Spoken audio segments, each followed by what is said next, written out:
4살이죠. 이제 감사합니다. 4살의 위엄을 우리들에게 보여주고 있습니다.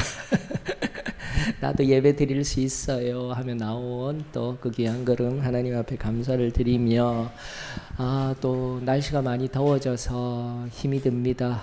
거기다가 아직도 멈추지 아니한, 또 보이지 아니한 바이러스의 공격, 그리고 그뿐이겠습니까? 그로 인하여서 전 세계적으로 혐오와 갈등의 시대를 살아가고 있습니다. 그럴수록 내가 먼저 예수 사랑으로 다시금 새 생명을 얻은 내가 먼저 세상을 향한 참된 환대의 사람으로 나 자신을 환히 활짝 열어서 예수 그리스도의 그 사랑을 온전히 나타낼 수 있는 저와 여러분들이 되어지기를 주의 이름으로 축원합니다. 자, 오늘 나훔 1장 9절로부터 15절까지의 말씀입니다. 자, 나훔 1장 9절로부터 15절 우리 함께 통독하면서 시작하도록 하십시다. 나훔 1장 9절로부터 15절. 너희는 여호와께 대하여 무엇을 꾀하느냐? 그가 온전히 멸하시리니 재난이 다시 일어나지 아니하리라. 가시던 불같이 엉클어졌고 술을 마신 것 같이 취한 그들은 마른 지푸라기 같이 모두 탈 것이거늘 여호와께 악을 꾀하는 한 사람이 너희 중에서 나와서 사악한 것을 권하는도다. 여호와께서 이같이 말씀하시기를 그들이 비록 강하고 많을지라도 반드시 멸절을 당하리니 그가 없어지리라. 내가 전에는 너를 괴롭혔으나 다시는 너를 괴롭히지 아니할 것이라. 이제 내게 지은 그의 멍에를 내가 깨트리고 내 결박을 끊으리라.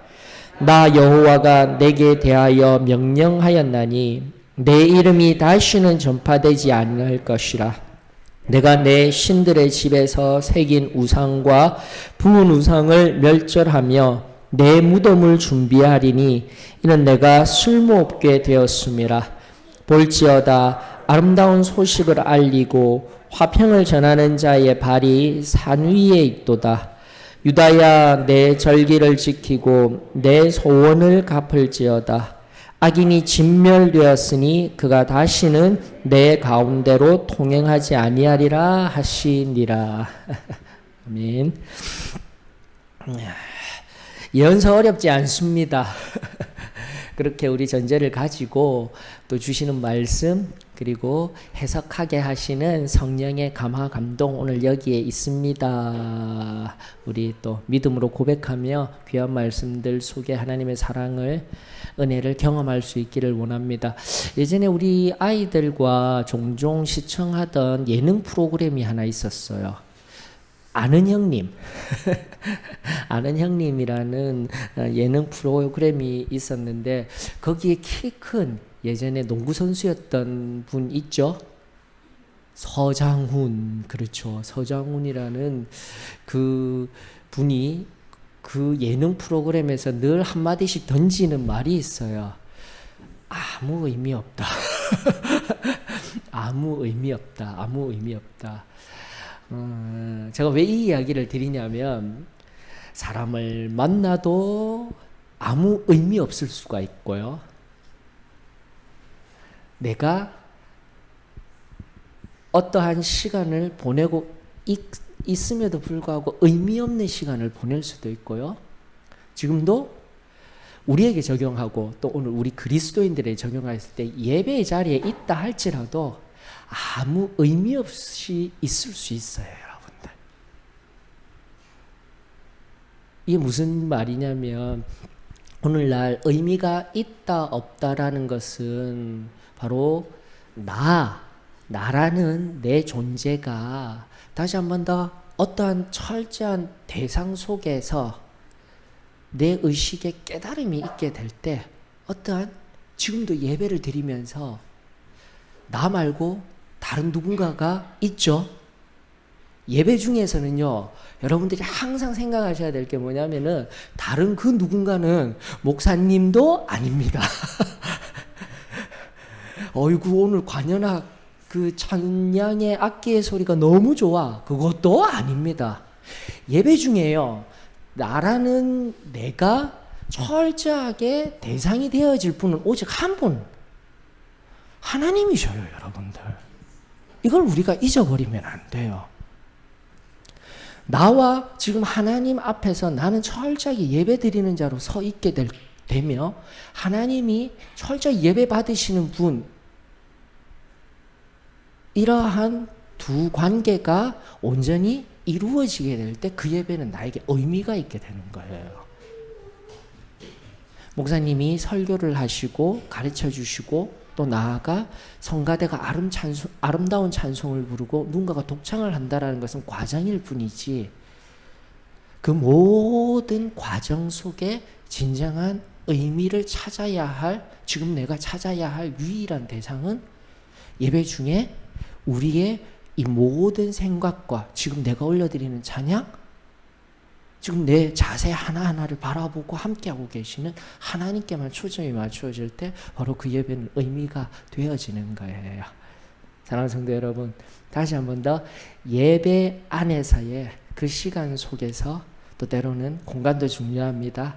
이 공간 안에서 내가 진정으로 하나님과의 그 관계 안에서의 참된 의미들 찬송드림으로 그 말씀, 목사님의 목소리, 목사님 당신의 의견이 아니라 하나님의 말씀입니다.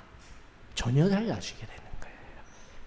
음정, 박자 다 틀려가면서도 하지만 그 속에 하나님을 찬양하며 부르고 있는 그 특송자 그리고 성가대의 입술을 통하여서도 하나님이 발견되어지는 거예요, 여러분들. 우리 이것을 잊지 아니하였으면 좋겠습니다.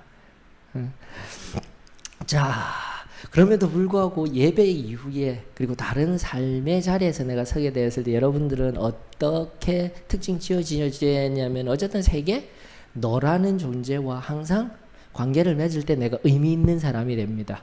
우리 아이들에게 있어서 나는 어떤 의미 있는 존재가 되죠? 아빠가 되는 거예요. 아빠가 되는 거예요. 이게 굉장히 중요한 개념들입니다. 나 혼자서는 어떤 의미도 찾을 수가 없어요. 나 혼자 홀로 존재해서는. 그리고 나서 또 저는 어떻게 되죠? 여러분들과의 관계성 속에서 목사님이 될 수 있는 거예요. 여러분들을 위해서 끊임없이 기도하고 영적으로 돌보는 사람이지 여러분들의 그 재테크를 도와주는 거 여러분들의 삶의 부요를 도와주는 사람이 아니에요. 그러한 관계에서 저는 제 의미를 찾는 거예요. 중요하죠? 그리고 또 뭐가 있습니까? 오늘도 길을 가다가 아이가 저게 뭐라고 했을까요? 아저씨! 야, 아저씨래요. 여러분들에게서 뭐 당연한 건데 왜 저는 아직도 제가 아저씨라고 부르는 게 조금 제게는 버거워요. 그래서 나 아저씨 아니야. 이런 상황들이 여러분들 종종 있게 될 수도 있을 것입니다. 다시 한 번 더 내가 있고 너라는 그 무언가의 대상이 있다라는 것, 우리가 어떤 의미를 찾을 때 여러분들 기억하셔야 됩니다. 지금도 말씀 속에서요, 오늘 정말 중요한 두 대상이 등장합니다. 하나님에 의하여서 지금 두 대상이 유다에게 있어서 의미가 되어지는 한 나라가 어디죠? 지금 어디를 향하여서 계속된 하나님의 말씀이 흘러가고 있죠? 니느웨라는 곳입니다. 니느웨라고 명명된 그 당시 아수르, 가장 강성한 나라, 지금 현재 유다에게 가장 강력한 대적, 이 니느웨를 향하여서 하나님은요 이야기하고 계시는 거예요. 때로는 당신 자신이 유대의 시선으로, 당신 자신이 또 제3자의 시선으로 유다에게 이야기하시며 결국 핵심은 무엇입니까? 니느웨는 반드시 심판받을 것이다. 아무리 강성하다 할지라도. 그러나 유다인 너희들은요, 나의 자녀들, 나의 백성들은 어떻게 되겠다고요? 구원받는다. 사랑하는 성도 여러분, 오늘도 마찬가지예요. 예배 드리러 왔을 때 내가 하나님과의 관계의 의미를 경험하였더라면 그 하나님과의 관계의 의미 속에서 내가 세상에 나아갔을 때 세상의 관계의 의미들도 여러분들이 말씀을 통하여서 우리가 반드시 깨달아 의미를 찾아야 되는 거예요. 내 삶의 의미들을 찾아 나가야 되는 거예요. 반드시 세상은 멸망받게 될 것입니다. 자꾸 목사님 이런 시대에 화해를 이야기하고 해야 됩니다 하지만 말씀 앞에서 가장 기본적인 진리들을 우리가 명확해야 돼요. 그러면서 반드시 세상은 심판받습니다. 멸망당하게 될 것입니다. 그러나 나는 하나님 앞에 먼저 어떻게 해요? 확실하게 구원받을 하나님의 자녀입니다를 이 예배를 통하여서 하나님과 함께 동행하며 또 그분과의 관계성에서 나 자신을 끊임없이 의미 있는 존재로 만드는 거예요. 근데 그 의미의 단선적인 하나의 의미로 끝나는 것이 아니라 다시 한번 더 세상이 심판받을 것이다 했을 때 세상을 향해서 나는 어떻게 해야 돼요? 나도 심판받을 수밖에 없는 과거의 예적 존재였음을 다시 한번 더 기억하는 의미자가 되어져서 어떻게 하는 거죠? 세상 속에 그 누군가에게 바로 내가 받은 이 사랑을 전하여주고 증거하여주고 사랑해주는 의미의 삶을 살아가야 되는 거예요, 여러분들. 삶이 힘이 들다, 삶에 의미가 없어, 뭐 이런 또 아주 심대하고 깊은 차원의 얘기하지 않고 가장 쉽게 얘기하면 요즘 삶이 왜 이렇게 단조롭지? 사람도 못 만나게 하고? 아니요. 다시 한번 이 간단한 하나님과 나와 세계, 그리고 제 하나님과 또다시 연결되어진 이 삼각의 구도 속에서 내 삶의 의미를 명확히 하나님의 뜻에 의하여 깨닫게 된다라면 결코 단조로운 삶이 되지 아니할 줄 믿습니다. 보이지 아니하는 바이러스의 공격 속에서도 그저 의미 없이 살아가는 것이 아니라 지금 내가 할 수 있는 하나님의 사랑, 하나님의 뜻을 발견하는 은혜가 저와 여러분들에게 임하게 되어질 줄 저는 믿습니다.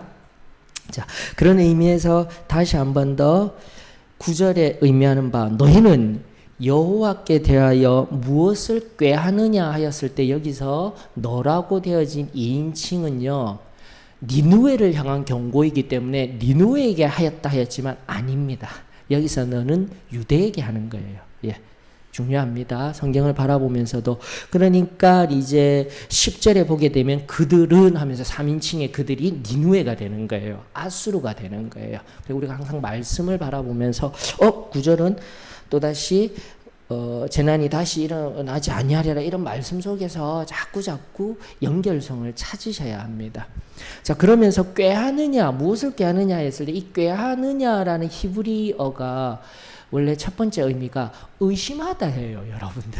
의심하다. 그러므로 지금 유대인들에게, 지금 유다 백성들에게 하나님이 이 본문의 맥락 속에서 말씀하시고자 하는 게 뭡니까? 너희는 여호와를 왜 의심하느냐인 거예요. 이야, 이 말씀이 오늘 내 가슴을 탁 내리쳐지지 않습니까? 어떠셔요? 왜 지금 이 순간 다시 한 번 더 언젠가도 말씀드렸습니다. 과학적으로요. 제가 계속 저도 과학 잘 모릅니다. 그러나 가장 간단한 지식적으로 물리학 안에서 제가 늘 얘기 드리잖아요. 겨우 3% 빛에 의하여서 우리가 알 수 있는 것은 겨우 3%. 97%의 암흑물질과 암흑에너지가 더 커요. 캄캄해요. 알 수가 없는 시대 속에서 조금씩 과학이라는 이름으로 알아나가고 있을 뿐이에요. 내가 진짜 하나님을 안다? 알면 그 하나님은 절대 나의 하나님이 되실 수 없다라는 거 계속 이야기해 드리고 있습니다. 우리는 겸손해져야 돼요. 항상 겸손해져야 돼요. 지금도 마찬가지입니다. 눈에 보이지 아니하는 바이러스가 발견되어졌어요. 바이러스가 발견되어지고 또 바이러스에 대한 두려움, 내 안에 항체도 없어요. 백신도 없어요. 그 두려움으로 인하여 지금 여호와 하나님을 지금 잠깐 잊고 살지는 아니하였는지 그 바이러스 발견되지 아니하였을 때도 하나님은 계셨답니다, 여러분들. 우리가 제일 처음 반드시 기억해야 할 것은, 다시 한 번 더 내가 하나님의 자녀로서 내가 기억해야 할 것은 여호와 하나님을 의심하지 아니하기를 원합니다. 여기서부터 출발해야 돼요, 우리의 시작을. 제가 조금 어렵게 출발하는 것 같지만 가장 기본적인 우리의 삶의 시작, 우리의 생각, 삶이라는 것은 내 생각과 내 걸음을 걸어야 할 내 모든 24시간의 시작을 기본적으로 다시 재설정해야 되는 거예요, 말씀 앞에서. 어떠셔요? 9절의 말씀, 아무렇지도 않게 우리가 그저 스치듯이 읽을 수도 있는 이 말씀. 마른 지푸라기 같이 모두 달 것이다. 두렵고 떨리는 하나님 발견할 수 있겠지만 9절 처음 시작부터 우리가 잠시 멈추어 서서 너희는 여호와께 대하여 무엇을 꾀하느냐라는 이 하나님의 말씀 앞에서 오늘 나 자신에게 또다시 너 나를 의심하고 있지는 아니하니 지금의 이 모든 상황도 내가 잘 알고 있단다. 그리고 내 자녀들 내가 아무렇게나 내버려 두지 아니할 거야. 한결같으셨던 그 놀라운 은혜와 사랑, 그리고 거기에 반응하고 응답하는 우리의 믿음이 오늘 여기에 나온 우리 한 사람 한 사람의 믿음이 되어졌으면 좋겠습니다. 결국 15절에 예언적 종말론적 말씀과 같이 여러분들의 절기가 회복되어지고 여러분들 은혜 받았을 때 제일 처음에 올려들었던 서원, 즉 은혜 받았을 때 오직 여호와로 말미암아 예수 그리스도의 사랑 그 은혜로만 말미암아 내가 어떻게 살아가겠습니다. 어떻게 내가 나아가겠습니다 하였던 그 서원을 우리가 잊어버리지 마시고 내버려 두지 마시고 하나님 앞에 절기와 그 소원들이 다시금 회복되어지는 은혜가 저와 여러분들에게 이루어지기를 주의 이름으로 축원합니다. 축원하십니다. 요즘 어쨌든 말을 정확하게 하려고 노력을 많이 하고 있습니다. 그럼에도 불구하고 참 말을 한다라는 것이 힘들고 말을 또 정확하게 하였음에도 불구하고 듣는 사람들이 그 말의 단어의 각자 다른 해석의 의미들을 개념들을 가지고 있기 때문에 순간순간 제가 염려가 많이 됩니다. 그래서 자꾸 설명이 많이 들어가요. 근데 그 설명 속에서 오늘 또다시 나 자신을 활짝 열어 저와 여러분들이 그것이 되어지게 될 때 또 겸손히 나와 엎드려 하나님 앞에 기도할 수 있는 귀한 시간이 되어질 줄 믿습니다. 네. 자, 그랬을 때 여러분들 잘 들어보셔요. 지금도 우리가 항삼 하십시다 하고 있죠. 항삼 하십시다. 뭐죠? 항상 기도하십시다. 그 전에 뭘 하자라는 거냐면 제가 기도하기 전에 말을 먼저 하지 마십시다예요. 행동을 먼저 하지 마십시다예요. 또 조금 더 갈까요? 판단을 하지 마십시다. 이게 지금 훈련이 되어져야 돼요. 이 생각보다 내가 하나님의 자녀임에도 불구하고 하나님이 내 안에 거하시고 또 다른 말로 내가 하나님 안에 거하고 있다 할지라도 내 생각과 내 판단이 먼저 앞서서 말하여지고 행동하여지는 것이 나도 모르는 새에 여기에서 하나님을 의심하거나 하나님을 놓쳐버리게 되었을 때 내가 할 수 있는 나의 연약함입니다. 여러분들. 그래서 오늘날 철학 부족해도 지금 자꾸 나중에 우리 신앙을 바로 이렇게 쌓아 나가기 위해서 철학들을 깊게까지는 제가 안 돼요. 옆으로 쭉 살피고 있는데 철학이 얘기하는 게요 단순하더라고요. 뭐 소위 현대 철학 안에서 현상학이라든지 실존 얘기라든지 이런 어려운 얘기하는 사람들 간단해요. 진리를 찾아나가는 과정이 뭐냐면은 지금 내가 바라보고 내가 의미를 가졌던 것에서 판단 판단을 중지하라는 거예요. 첫 번째 단계가. 내 판단을 먼저 하지 말아라고 철학에서도 그렇게 이야기를 하고 있어요. 하물며 하나님을 알고 하나님이 먼저입니다. 하나님이 계십니다. 하나님이 내 삶의 주인이십니다. 그 왕의 음성을 듣기를 원합니다. 구세주이신 당신께서 나를 인도하여 주시옵소서 늘 고백하는 우리는요, 항상 내 생각과 판단을 앞서 먼저 하게 되는 것은, 다시 한 번 더 지금 말씀드린 철학자들이 이야기하는 것, 그 이상의 의미들을 우리에게 가질 수 있어야 하는 거예요. 자, 다시 한번 돌아가십시다. 오늘 우리들이 하고 있는, 이번 연도 하고 있는 항상 기도하십시다의 의미는 특별히 나에게 그리고 다른 사람들과의 관계 속에서 공동체 안에서 훈련을 하고 있는 거예요. 내가 먼저 말하기 전에 생각하고 판단하기 이전에 하나님께 뭐 하자고요? 기도하자라는 거예요. 그리고 우리가 너무나도 이 은혜를 받고 그 은혜가 얼마나 귀한지 계속 거하여야 할 성령 충만에, 구원받고 성결함 받고 성령 세례 이후에 성령 충만이라는 성화적인 우리 주님 앞에 설 끝때까지 살아가는 그 삶의 영역에서 가장 중요한 거룩의 자리에 들어가기 위한 가장 중요한 요소 뭐죠? 나를 내려놓는다라는 의미가 바로 철학적인 의미하고 똑같은 거예요. 나 자신의 생각, 내 모든 것들을 십자가 앞에 내려놓게 될 때 철학자들은 또다시 자기 자신이 바로 그 진리를 발견할 수 있는 자신이 막 찾아 나가는 거예요. 다방면에서. 그래서 그렇게 지혜를 얻어 나가려는 방법론이지만 우리는 어떻게 해요? 내가 딱 죽게 되면은 내 판단을 중지해버리고 내가 십자가 앞에서 나를 완전히 내어드리고, 철학자들의 말에 의하면 개방한다는 거예요. 개방성을 가지게 되면 누가 들어오시는 거예요? 하나님이 일하시는 거예요.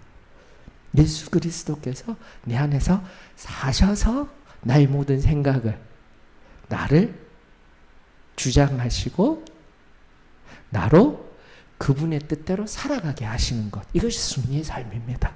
이것이 복음입니다. 라는 것을 우리 잊지 아니하였으면 좋겠습니다. 제가 왜 이 이야기를 계속하고 있습니까? 한 번 더 내가 의심하였느냐, 하나님을 의심하기 시작하면은 하나님이 계심을 의심하고 하나님보다 더 크다라고 여겨지고 있는 당시 유대인들, 무슨 말이냐면은 여러분들 12절로 한번 돌아가 보십시오. 그들이 비록 강하고 많을지라도 당시 상황입니다. 지금도 제가 이미 역사적인 나훔서의 역사적인 배경을 알려드렸어요. 아수르가 강성할 때입니다. 내가 지금 내 눈으로 바라보고 내 명석한 이해력으로 판단하였을 때 이 아수르의 강성함은, 이 강함은 우리 유대가 이길 수가 없어. 그토록 강한 거야. 아니다라는 거예요. 반드시 어떻게 하겠다고? 내가 그들을 멸절하리라. 반드시 내가 어떻게 해요? 그가 없어지리라 라는 하나님의 말씀, 하나님을 의심하지 말아야 된다라는 거죠. 다시 더불어 돌아가서 지금 유대가 바라보는 니느웨, 그가 강하고 강성하다라는 게 보여요. 오늘도 마찬가지입니다. 내가 내 눈으로 바라보고 하나님 없이 내가 판단하는 그 판단들, 세상을 향한 판단들 하지 말아야 되는 거예요. 잠깐 내려놓아야 되는 거예요. 잠깐 내려놓아야 되는 거예요. 이것이 성령을 통한 우리 그리스도인들의 삶의 지혜가 되어지기를 원하고, 교리적인 우리 사도의 신앙교회 성도들의 승리의 삶의 모범적인 제일 처음에 한 걸음이 되어지기를 원합니다. 다시 한 번 더 강조합니다. 먼저 뭐 하자고요? 기도하십시다. 항상 하십시다의 원리예요. 먼저 기도하는 거예요. 기도하게 되면 어떻게 돼요? 내가 말할 수 있었던 것, 내가 행동할 수 있었던 것, 하지 아니하게 하였던 하나님께 감사가 나오는 거예요. 이 굉장히 중요한 원리입니다, 여러분들.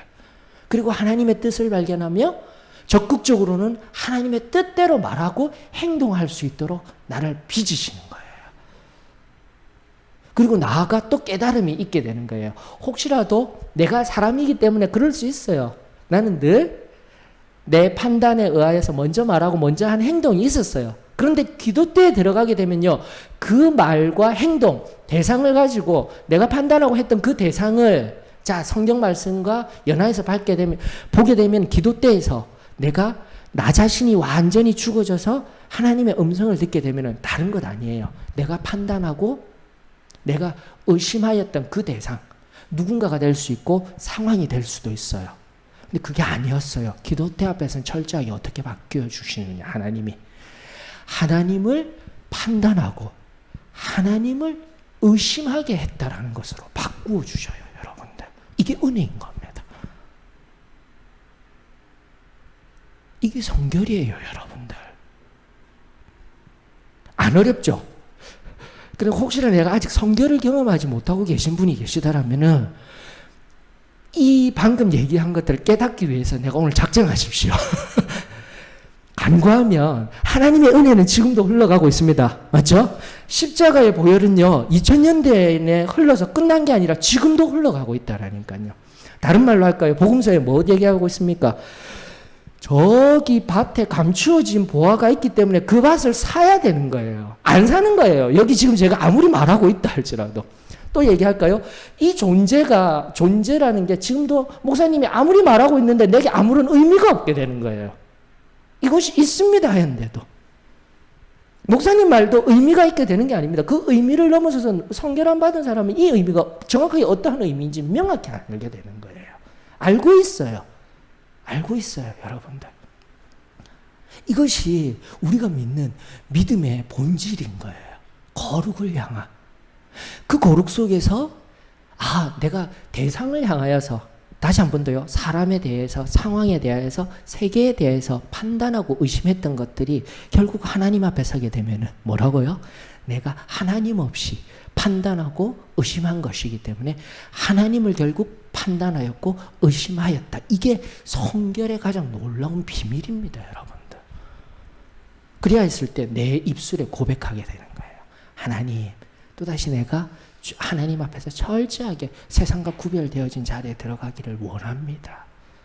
그 속에서 나로 하나님의 순결한, 성결한 그 성령으로 나를 채워주시옵소서. 성결함 받은 자들이 늘 성령의 충만함을 간구할 수밖에 없게 되는 거예요, 여러분들. 그리고 세상에 나아가 그 성령으로 말미암아 성결한 그 거룩의 삶을 계속 살아가게 되는 거예요, 여러분.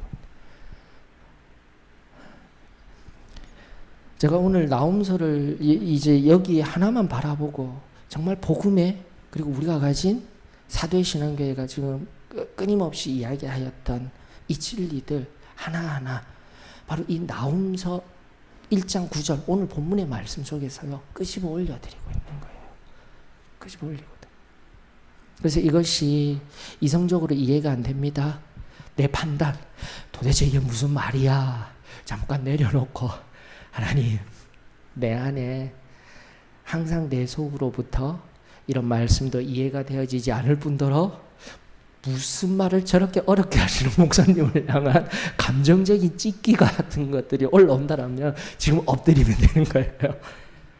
그렇게 되면요, 성결함은요, 그 모든 감정적인 찢기, 이성의 잔재들, 세상적인 잔재들 깨끗게 하는 놀라운 역사예요. 저는 이것이 우리 기도할 때마다 회복이 되어졌으면 좋겠어요. 하나님이 지금도 은혜 베푸십니다. 그래야 했을 때 하나님이 결코 의심하지 아니하고 진정 내 속에 살아서 역사하시는 그 하나님의 음성과, 여기서 음성이라는 것은 막 내가 들리우듯이 들려지는 그런 음성 말고요, 하나님의 선명한 뜻이 명확하게 확실하게 밝히 드러나게 될 줄 믿습니다. 늘 내려놓아야 돼요. 나 자신을 먼저 내려놓고 하였을 때 지금까지 상고한 바와 같이 적극적으로 하나님의 뜻을 깨닫게 하신 은혜가 있음에 감사할 수도 있지만, 또다시 어떤 은혜요? 내가 앞서 했던 판단과 내 것들이 잘못되었구나 했기 때문에 회개할 수 있도록 인도하신 주님께 감사할 수 있는 거예요. 그럼 회개가 되는 거예요. 회개가 되어지고 다른 사람에게 아픈 말을 했다면 그 즉시 또 뭐가 되어지는 거예요? 용서를 구하는 배상이 자동적으로 이루어지는 거예요. 바로바로 되는 거예요. 근데 이 거룩한 자리에, 이 성결한 자리에, 구별된 자리에, 그 깊은 자리에 계속 기도를 통하여서 통과가 되어지지 아니하면은 남는 거예요. 이성적으로는 또 알 수 있어요. 시간이 지나면서 하나님이 아닌 이성적인 사고에 의해서 내가 그때 말을 너무 앞서서 해서 시간의 지남 속에서 정보들이 쌓여서 이게 아니었구나 깨달아졌는데 하나님이 없기 때문에 뭐가 안 되냐면 회개가 안 되는 거예요. 관계의 회복이 안 되는 거예요. 그 말과 행동으로 인해서 앞선 판단과 내 말과 행동으로 인해서 누군가가 아픔을 경험했구나. 또 사단에 의해서 내가 의심한 것들을 다른 사람들과 이야기하고 함부로 한 게 있구나. 어떻게 해야 됩니까? 배상해야 되는 거예요. 용서를 구해야 되는 거예요. 이게 원래 성경이 말하고 있는 나옴이 아니라 성경 전체가 우리들에게 들려주신 진리의 말씀들입니다. 이 9절에 이 단 하나를 가지고 여러분들 하나님을 의심하지 마시고 내 눈에 보이는, 내 귀에 들리는, 내 눈과 귀를 통해서 들어온 그 정보에 의하여서 내가 지식화시키고 내가 말한 말과 행동 속에서 그거 다 하나님 앞에 내려놓고 하나님이 나에게 뭐라 하시는지 그 하나님의 음성 앞에 그 내밀한 그 자리에 서게 되었을 때, 그 정결한 자리에 서게 되었을 때 나는 지금 바로 그때 온전한 승리를 경험하게 될 것이고 그 삶이 매번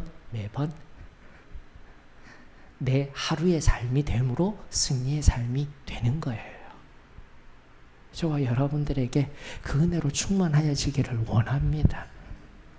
그래서 소망의 인내도 되는 거예요. 믿음과 사랑의 끊임없는 방법, 그리고 또다시 내가 사랑함으로 이야기하고 우리 앞서 지난주에 설교를 통해서 알려드렸던 그 모든 것들이 이해되어지고 또다시 내 안에 해석되어지고 의미가 되어져서 저와 여러분들에게 이 진정한 삶의 의미들 다시 한 번 더 경험되어지기를 원합니다. 그러면서 나 자신이 늘 불쌍해요. 그런 자리에 들어가게 되면 그 불쌍하다라는 표현이 우리가 가끔 간증을 통해서 나오죠. 나는 진짜 모래 아래 알갱이보다도 더 작고 티끌과 같은 존재입니다. 이것이 늘 기도 때에서 발견되어지게 될 때 나는 참된 자유를 경험하게 되며 나는 항상 겸손과 온유함으로 하나님이 기뻐하시는 그 놀라운 자리에 거하게 됩니다. 그 은혜가 저 여러분들에게 늘 경험되어지기를 원합니다. 오늘 다 이야기한 겁니다. 여러분들 제가 나누어 드릴게요. 9절이 바로 유대에게 한 말씀이다 여기시고요. 10절, 11절이 니느웨에게, 다시 12절, 13절이 유대에게, 이렇게 하시면 여러분들 눈에 속속 다 들어오십니다. 10절 가시덤불같이 영털어졌고 술을 마신 것 같이 취한 그들은 실제적으로 아수르 니느웨 성이 우리는 아무 문제 없어, 바벨론과 메대가 포위하였음에도 불구하고 그 사네립의 증손자입니다. 사네립의 증손자 이름을 제가 지금 기억이 안 나네. 그 증손자가 우리 성 절대 쟤네들 못 무너뜨려 이러면서요 술 마시고 흥청망청 하고 있었어요. 그때 무너졌다라는 거 그대로 이루어집니다. 나아가 이걸 영적인 원리 속에서 우리에게 지금까지 상고한 내용들 적용하게 되면 내가 하나님을 의심하고 또다시 나아가 내가 먼저 판단을 중지하지 아니하고 내가 끊임없이 내 경험과 지식으로 판단하는 자리에 있게 되면 이런 상태인 거예요.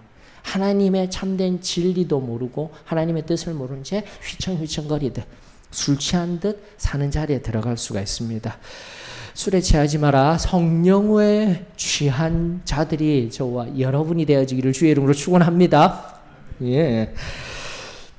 그런 의미에서 영적인 의미까지 끌어올려 주시고요. 그러면서 하나님은 유다에게 이같이 이야기합니다. 눈에 보이는 지금의 상황은 비록 그들이 강합니다. 많습니다. 그러나 여호와 하나님은 말씀하십니다. 멸절을 당합니다. 그가 없어질 것입니다. 그리고 그들로 인하여서 너희들 고통받고 있었던 13절까지 이어지며 멍에와 결박을 깨트리고 풀어내리라. 내가 끊어내리라. 이 말씀을 하고 계시는 거예요. 구조적으로만 살펴도 눈에 확 들어오시죠. 예언서의 말씀들이. 그랬을 때 다시 한 번 더 14절 여기는 니느웨를 향한 말씀 15절. 또다시 유대를 향한 말씀. 철저하게 이렇게 되어져 있는 거예요. 지금 구조가. 14절. 니느웨를 향한 명령에 확실히 이루어질 말씀은 다시 한 번 더 너희들 쓸모없게 될 것이라는 마지막 말씀으로 멸절의 상황을 이야기하고 15절 볼지어다 아름다운 소식을 알리고 화평을 전하는 자의 발이 산 위에 있도다. 이것이 바로 그 메시아가 다시 재림하시는, 이때로 치면 나홈에게 있어서는 우리가 지금 우리가 바라보고 있지만은 나홈의 시대 중간에 있었던 예수님의 초림 사건이 있었습니다. 맞죠? 지금 이 나홈이 기록되는 시기가 BC 640년경이라고 하였습니다. BC 640년경이었기 때문에 15절의 말씀 아름다운 소식을 알리고 화평을 전하는 자의 발이 산 위에 있도다. 이 말의 의미는 또다시 유대의 바벨론 70년의 포로기 회복, 나아가 예수님의 초림, 이해되셨죠? BC 516년에 제2성전의 건축, 그리고 거기에 임하신 하나님, 그리고 두 번째 초림, 그리고 어디까지요? 종말론적으로 예수님이 재림하실 것까지 연결되어져서 항상 세 시점, 세 시기를 우리는 기억해야 됩니다. 어려움을 당하고 핍박을 당하고 그 억압 속에서 끝까지 남은 자로서 이기는 자가 되었을 때 이 시기들을 통하여서 남은 자라는 것을 예언서에 또다시 주시고, 초림할 때 제자들을 불러주시고, 지금의 교회들이 끝까지 믿음을 지키며 나아갈 때에 궁극적으로 종말적으로 저와 여러분들 성령 구원받고 성결함 받고 성령 침례받은 마태복음 25장의 그 슬기로운 자녀들, 지금도 끊임없이 지금까지 상고한 거룩이, 차례대로는 구원, 성결, 성령 침례이지만 지금 거룩에 입각한 성령 충만함의 기름 부으심이나 이게 끊임없이 이루어지게 될 때 주님 지금 당장이라도 오신다면 나는 공중들림 받을 수 있습니다. 이 믿음이 있어야 되는 거예요. 이 의미가 저와 여러분들의 참된 의미가 되어져요. 삶의 의미들이 충분히 해석이 되어질 것입니다. 그러면서 그 해석이 오늘 내 영혼에, 그리고 지금 이 순간 나에게 깨달음이 되어져서 아직 준비되어지지 못하였다라면 우리 준비할 수 있기를 원합니다. 어디에서부터 또다시 출발해야 합니까? 죄 문제입니다, 여러분들. 오늘날 계속적으로 교회 내에서도 죄 이야기하는 교회가 없어요.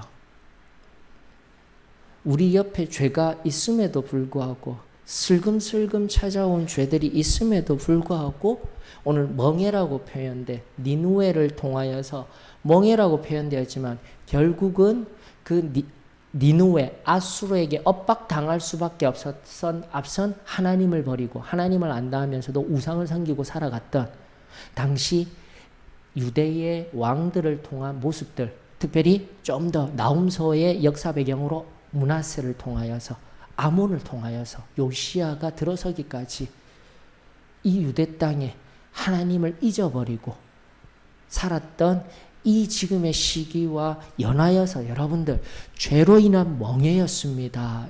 이것을 본문서에서도 깨달아 내 삶에 오늘 나를 자유하지 못하게 하고 지금까지 상고한 거룩의 진정한 삶의 의미들을 경험하지 못하고 살아가고 있는 근원적인 이유는 죄입니다.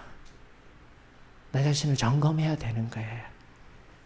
예배의 때 나 자신을 점검하며 혹시라도 하나님이 원하시지 아니하시는, 성령이 근심하시는 내 안에 숨은 죄를 주님 발견하게 하여 주시옵소서. 다윗의 시편의 고백과 같이 저와 여러분들에게 이 멍에라는 하나님의 말씀 앞에서 내 멍에를, 죄의 멍에를 벗겨 주시옵소서. 이 고백이 저와 여러분들에게 임하였으면 좋겠습니다. 멍에가 메어질 때는 언젠가도 그림 다시 안 그려드려도 돼요. 신약까지도, 구약에는요 엄마 소와 아기 소입니다. 맞죠? 그 그림이 언젠가 제가 늘 그렸어요. 우리 멍에는 항상 뭐예요? 소 한 마리. 맞죠? 소 한 마리인데 성경이 끊임없이 이야기하는 이런 멍에라고 기억된 것은 뭐냐면 엄마 소와 아기 소의 개념입니다. 이 말의 의미는 뭐냐면 엄마 소가 다 짊어지고 있어요. 아기 소는 그냥 옆에서, 아기가 옆에 있기 때문에 동물에게 모성애를 자극시키는 것 같아요. 아기가 옆에 있기 때문에 너 더 열심히 해야 돼 하는 것들, 이런 게 있었던 것 같아요. 멍에를 맨다라고 했을 때 여러분들, 예수님이 마태복음 11장에 내 멍에는 가벼움이라 했을 때 왜 멍에가 가벼웠는지 여러분들 아셔야 돼요. 이게 바로 성경적인 멍에의 의미인 겁니다. 엄마 소, 내가 다 멍에를 짊어지고 있는 거예요, 예수님이. 그리고 옆에 있는 나, 아기 소와 같은 나는 멍에의 모양만 있을 뿐이지 나를 절대 무겁게 하지 않는다라는 겁니다. 이걸 빨리 깨달으셔야 돼요, 여러분들. 그러므로 다시 한 번 더, 내가 가진 이 죄에 내가 죄를 해결하려 하지 마셔요. 내가 죄를 해결할 수 없습니다. 아멘이시죠? 누가 하셔야 돼요? 예수님이 십자가에서 하신 일이시고 예수님이 지금도 하셔야 하시는 일이셔요. 자, 지금까지 상고한 내용을 통해서 내가 해야 하는 것은 무엇입니까? 내려놓기예요. 너무 간단해요. 내가 죄를 해결하려고, 내가 무언가를 하려고 하시지 마시고, 나를 그냥 하나님 앞에 내 생각, 내 모든 것, 하나님, 이 시간 이 기도 때를 통하여서 주님, 있는 그대로 나를 주님 앞에 내려드립니다. 이 멍에 하나님이, 예수님이 해결하여 주세요. 내가 해결하려 하지 않겠습니다.